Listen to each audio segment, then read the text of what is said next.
Well, hello everybody. Donny Walker here again.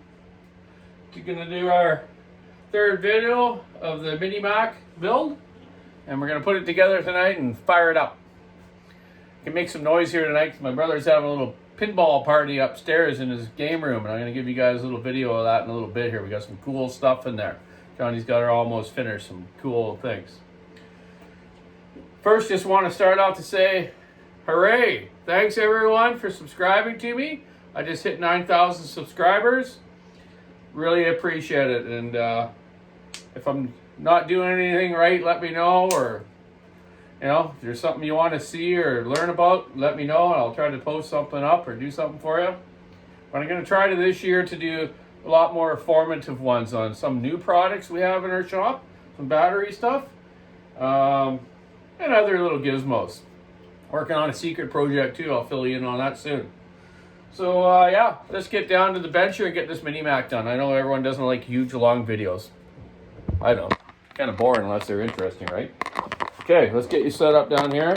I got these new little tripods, so hopefully this one will work good. Kind of get us in the groove here. So our first video was the teardown of it. And then our next video after that was carburation. And then did the video of the ignition on me. I don't know, is this still set up okay, you think? Maybe it should be a little higher than looking down at me, maybe? I don't know, let's set her up here. Okay, let's go here.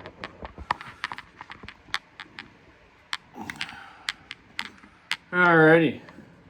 Okay, Mini Mac. Motors all together, carbs on it, coils on it, fuel line, spark plug lead. Housing here is ready to go in. So the first go to put it in, make sure you got all your screws. I got them all laid out here right beside me on a rag. I know where each one of them goes. So first thing I do when I put the motors back in is I take the throttle rod and I turn the flywheel so the magnet is kind of holding the throttle rod towards the flywheel. That way you can get it in there and snap it into the throttle lever easier. So first thing you want to do is get the motor into the housing here. Get your spark plug lead through the end here. Back hole. And we got to fit our fuel line down into this groove in the bottom here. It can be a little tricky. Just take like a long needle nose, kind of reach in there, grab it, kind of get it over that area, and snap it down into that little slot. Sometimes it's a bit of a pain to get in there. See if I can do that a little better here. Always when you're filming it's harder, right? Okay, get that in there. Kind of in that channel there now.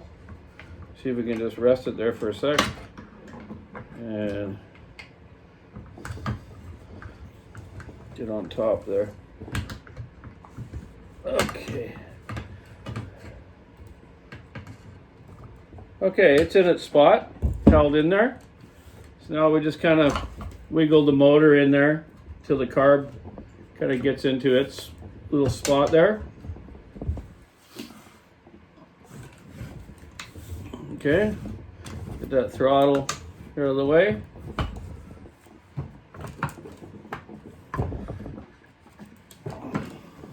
Okay. Let's see here, what do we got? Okay, that's in there. That's lined up. Let's get at least one bolt in this thing.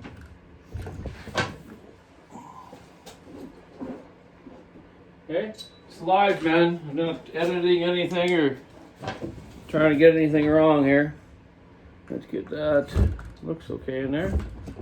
Why is it not sitting back properly? Huh? That looks okay. Okay, there we go.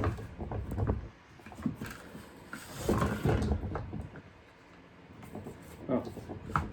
Spark plug wire was kind of in the way. Okay. Let's get one bolt in the back center here. It's one of these little short 1024s. Just to hold it in position so we can line everything else up.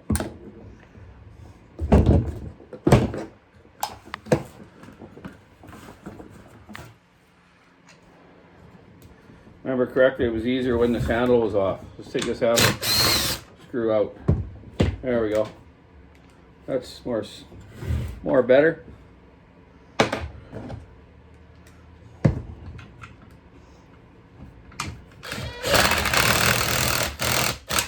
Okay, one end. Let's get our handle back on.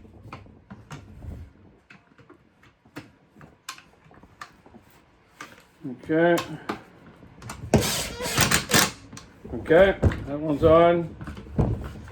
There's a screw on the bottom here. Let's get that one in.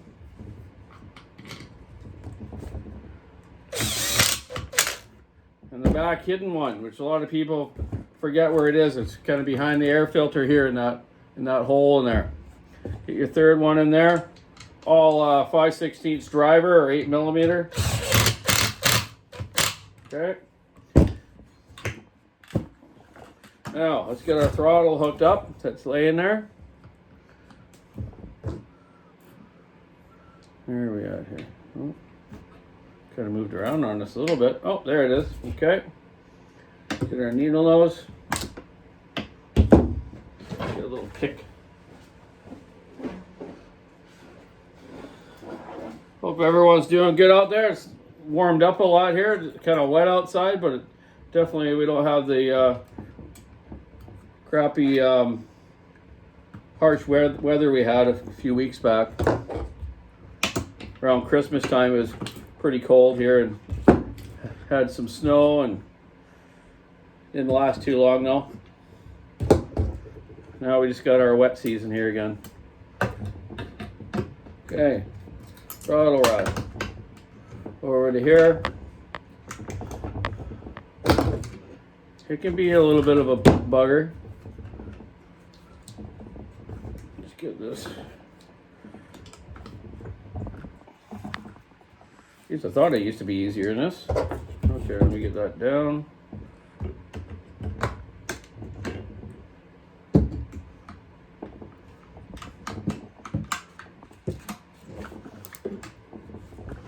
There it is.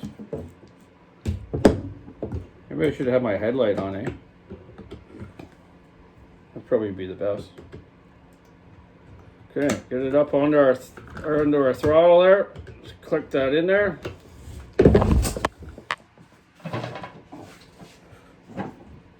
That's the toughest part so far, eh? Getting that sucker in there.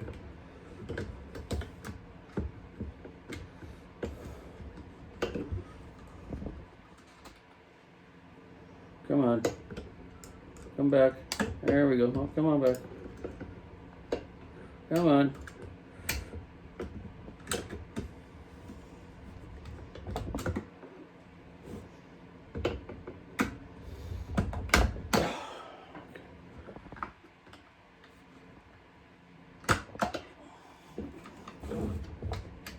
There we go. Okay, finally got that. That was the only hardest part of the whole thing, eh? Okay, so throttle's on, our bolts in the motor are on. Let's get our starter on. And then we'll get the gas tank back on and the oil pipe. Okay, that's on. Let's throw a couple screws in it. You could use a 1/4-inch driver for them or a flat blade screwdriver. There's 3 of them. They're I don't know what size they are. They're like a 4mm, but we know they're standard. All American stuff standard. I remember I was saying something about they made a lot of these saws because there's a ton of them out there. Everyone's got a mini Mac, it seems like. Some were made in Canada, some were made in USA. This one was made in Canada. I think they had a plant somewhere around Toronto area, I think. But I have behind me this chart that shows you kind of the history of McCulloch from 1946 to 1971, and they sold 3 million chainsaws by then. So obviously they did a lot more than that, but that was just in those years. So yeah, 1946 to 1971. Wow, eh? Over 3 million. Okay, starter's on. Working. Let's just check our plug here. Make sure we got spark. We know we do. We tested the other day. Oh yeah. Okay. Spark plug back in. HS80 is the one I use, the Bosch. It's like a little small tapered one. You need a 5/8 plug wrench to put it in. So let's just grab that.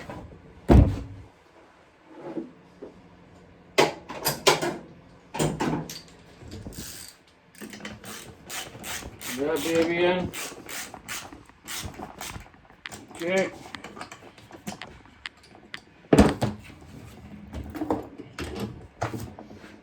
Lead on. These back 2 bolts on with these cover.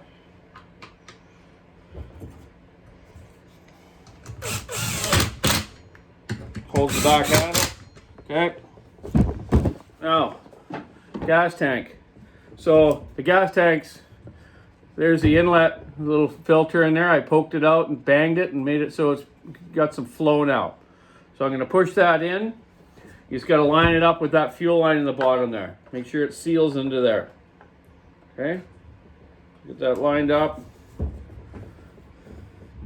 Give it a quick little push like that. Yeah, and that's seated in there now. Okay, so that's all there is. Oh, you also got to make sure that the oil line over here tube gets lined up too. Sorry, I just missed that. Gonna poke that in there now. There we go. We got that in there too. Now it won't leak oil. Okay, front cover, but you got your manual oil rod here. Just make sure you set that on there first. Okay, then your front cover. It just sits right there, and that little manual oil rod sits in that groove. And that's it. Put your screws in.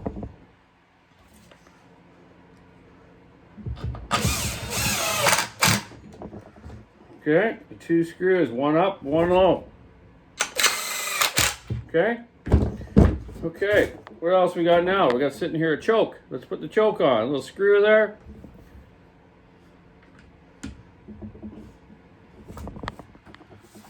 Okay, choke open right now. There we go. Open, close. Go by the arrow. Screw that thing down. We're not going to prime this thing this time. We're going to try to make it start on its own. That's the way it should be. If you're rebuilding a chainsaw, you shouldn't have to prime it to get it going. It should work the way it's supposed to. So you want to use the choke and make sure it's going to pull the fuel, right? Okay, good compression. Tanks on, carbs on, starters on. Air filter can go on. We got a gasket here for the air goes around the carburetor. Okay, it's still in one piece, hasn't rotted yet. Okay, that's on. That just seals the air filter better. Air filter was kind of dirty. Let's blow it off.